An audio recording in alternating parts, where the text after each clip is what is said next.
Join Laura Bartlett as she takes you behind the scenes of her award-winning luxury travel and lifestyle magazine, House of Coco. From humble beginnings to living the lifestyle people only dream about, House of Coco is celebrating 4 years and is only gaining momentum as it moves from strength to strength. However, behind every success, there's a story to tell.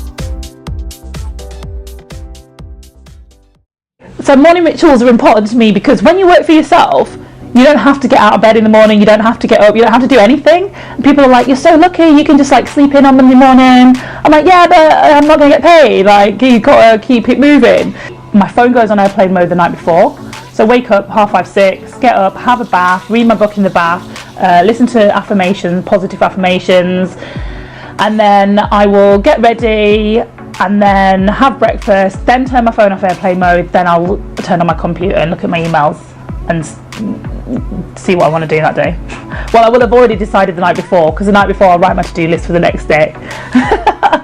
These are just the little things you have to do to like keep in some form of routine, but then there's always like a day a week or every couple of weeks where I'm just absolutely hanging out my arse because I've got pissed the night before. So, you know, balance. It's funny because when I was having a conversation with the girls recently, and we said, when you were little, what was your dream when you grow up? And my dream was to work on a checkout in a supermarket. That's all I wanted to do. So I never would have imagined that I'd actually be doing what I'm doing now when I was a kid. No. When I was growing up, I absolutely loved my childhood. So it was just me, my brother, my mum and my dad, and to be fair, my parents never really had much when I was a kid. I know they were on the dole when I was first born, and they've absolutely gone on to create an incredible life for me and my brother. My dad's an absolute grafter. He's a painter and decorator. My mum works in home care, and yeah, we've never really wanted for nothing. I guess the thing that really stands out is just knowing that I had people who just loved me unconditionally. Yes, but my dad's bolder than your dad. My dad's bolder, okay? He's only got 2 hairs left on his head and both are turning grey. I'm so posh as a kid. So like people that I grew up with have said, when did you get so posh? And I'm like, I'm not fucking posh. But actually when I was a kid, I was so posh.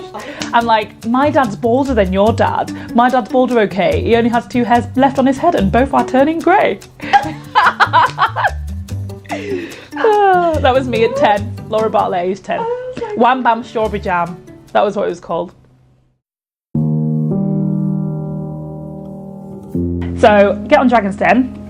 And, yeah, just got completely annihilated by Peter Jones, who said, who do you think you are? How dare you compete with me? Quit now, it's never going to work. And then you have to get back in the lift that doesn't even move and stand there. And I just remember, like, starting to cry, thinking millions of people are going to see me cry on TV. I've been that idiot that I normally shout at. You know when you shout at someone and you're like, how do you not know this, you fucking idiot? I was that guy. Like, if you'd have asked me my name, I wouldn't have even remembered. So anyway, Dragon's Den happened, and I had 6 months from filming to airing, where I knew that I had 6 months to like make or break. So I got a distribution company involved, I sold more advertising space, I just like really worked hard, and then I launched this magazine on sale on the newsstands in 16 countries, the same weekend that the programme aired. So it sold out worldwide. So thanks Dragon's Den for that. And even as an adult, I can't even imagine, like I don't even process what I'm doing. Like, you know, it's amazing and exciting at the same time, but then it's just like, I'm just making it up as I go along. I don't know what I'm doing. I'm only just getting started. I know that much. So at the moment, the magazine's only stocked in London, and you can only download it digitally in the App Store or order it online to be shipped to your house. But primarily, we are in London. But as someone from Leeds who's very passionate about my city, I'm quite keen to bring it back up north. So I've got plans to relaunch the magazine in Leeds. I've got plans to launch the magazine in New York. And I'm also launching a gang, which is going to be a collective of women from around the world, where they're going to have a safe space to sort of share ideas, exclusive content, get invitations to money can't buy events, parties, and just kind of have some fun with lots of people. Hi, I'm Hannah. I'm just headed to my first show for London Fashion Week. What does it mean to be part of Team Coco? It means that you get to do amazing things that you never thought you'd do before, try new things, meet new people, and work with a team of boss babes like you from all over the world. And you get to see views like this. Amazing! Hi, my name's Rachel McCallie and I write for House of Coco magazine. I've been writing for Team Coco for 2.5 years now and I love it. The main things I write about and contribute for are UK travel, and as you can see I'm in the countryside. This is my garden and it's the lake in my garden. And I also write about food and beauty. Thanks to everyone at Team Coco for this opportunity. I love my job. We've been with Team Coco now for about 2.5 years, going on 3 years. And one thing I can say is that being a part of Team Coco is all about experiencing the unexpected. For me, Team Coco means being part of a super creative, talented team of writers, content creators, photographers who tell extraordinary stories about the different cultures and peoples and destinations that they come across on their travels. Team Coco has definitely pushed me to become a better photographer, videographer, writer. And it's so cool because Team Coco sometimes will give us access to some of these stories in a way that we might not be able to have access before with journalist credentials. So we learn new things about destinations, we learn new things about people and the sites that we come across that we might not have ever had access to. So we wish Team Coco and House of Coco magazine all the best. Happy 4 years. Happy 4 years. Woohoo! Yes!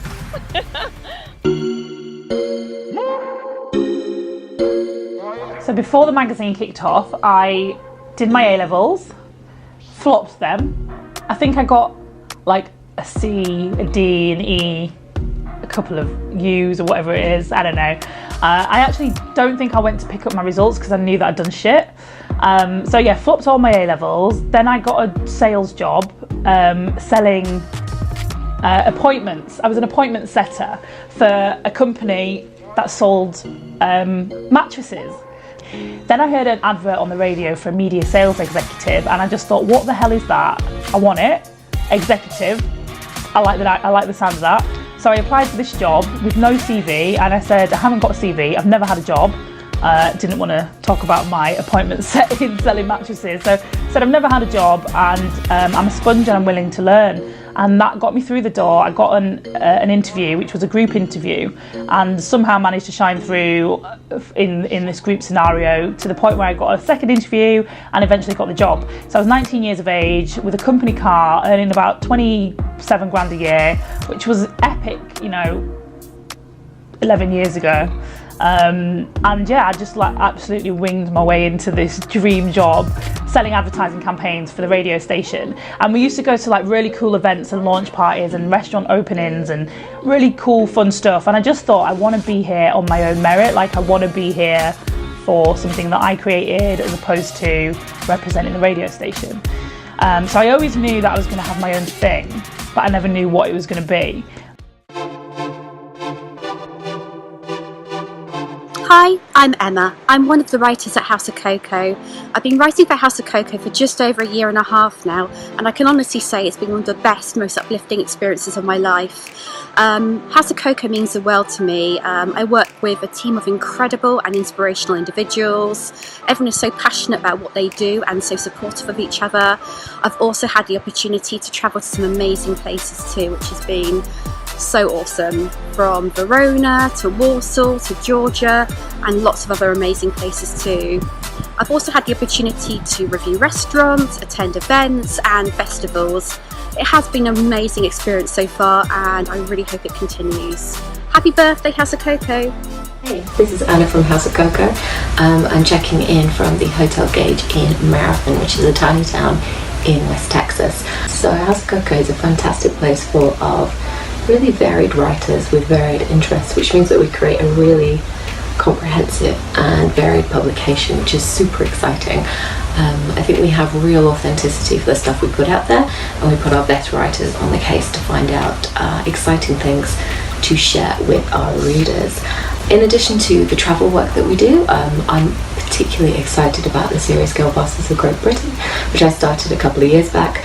I think there's a real fascination at the moment with people working freelance and following their passions, and I think anything that we can do as a magazine to support people to explore those ideas further, perhaps while they're travelling, to think about where they might like to be, what they might like to be doing, is absolutely fantastic, and to be given the opportunity to support people with that journey is really great. So that's why I love being part of Team Coco. Hi everyone, it's Vanessa checking in for Team Coco from Madeira.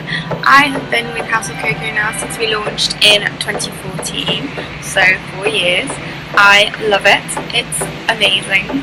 I wake up every morning to a group of people who just constantly inspire and motivate each other, and it's just the best. I have travelled to places I have never even heard of. I have ticked things off my bucket list that I didn't even know I wanted to do, and I have met people who have just completely changed my perspective on life. So, hashtag Team Coco.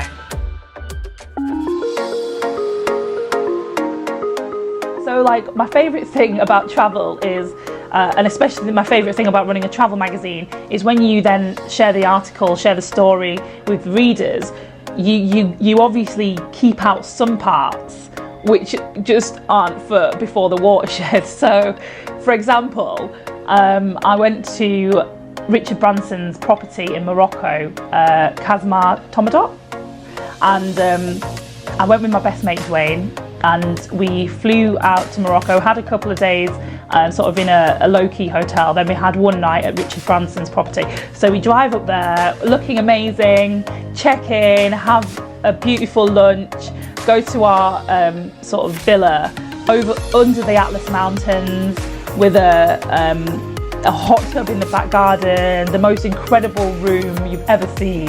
And then we met a married couple, newlyweds. They were on the honeymoon and they were from New York, and we just hit it off with them. They were absolutely fantastic.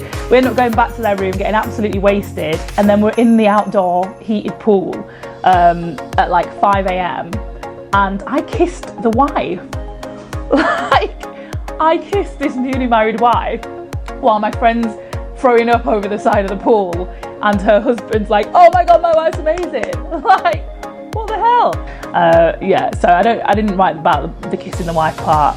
I didn't think anyone would want to read that.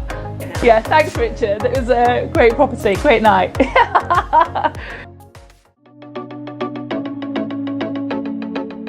My name is Karine Clement, and I'm the Caribbean reporter for House of Coco. It's been an absolute pleasure working for House of Coco, because it allows me to do the very thing I'm passionate about, which is promoting Caribbean fashion, lifestyle and travel.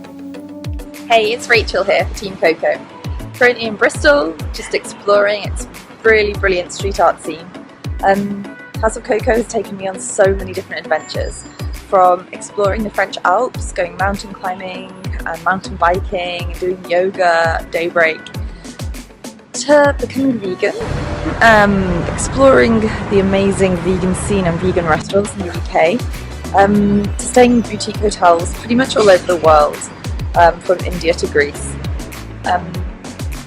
It's been an amazing opportunity, so thank you, House of Coco. Hi, this is Jenna checking in for the Team Coco anniversary.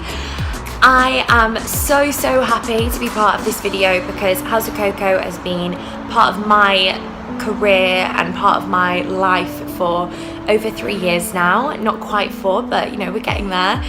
And I'm shooting this video in my flat in Leeds, my humble abode, because I feel that this is the most relevant place to shoot this video, because Leeds is where House of Coco began, and Leeds is where I was lucky enough to meet Laura Bartlett and start my House of Coco journey. You know, I am a full-time business development manager, but I do this as my side hustle, and it is the most amazing side hustle in the world. I've travelled to Cambodia, Vietnam, I've gone to Mauritius, St. Lucia, and that's just the start.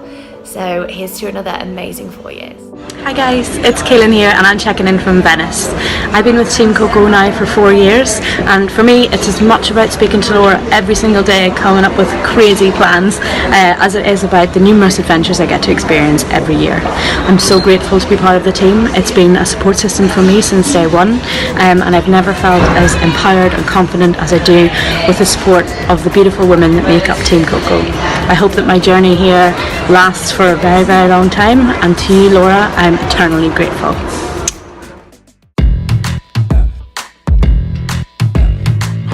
I do like to think we are redefining the future of publishing, because we don't work in the way that any other magazine works. So for example, if you look at the big magazines and the big publishing houses, they have massive offices in central London with assistants who have assistants who have assistants and probably an office dog, and they have all this stuff to really rub their ego. We don't have an office, we don't work like that, we just have a laptop lifestyle, we work wherever there's Wi-Fi, we communicate through our private group on Facebook, we upload our content to a Google Drive, we sign off our proofs online, and the first time I see the magazine is when it comes from distribution. Like, we don't need all that fancy stuff.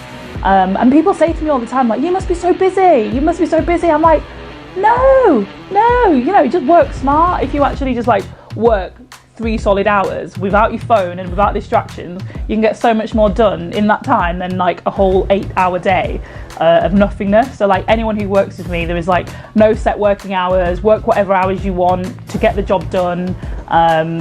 And I think in a lot of these sort of big publishing houses and magazines, they don't really take into account the staff and their needs and just the way that the world is now. Like, I see House of Coco as a platform for the team to carve their own path, to create their own careers and futures. So yeah, that's the way I see it.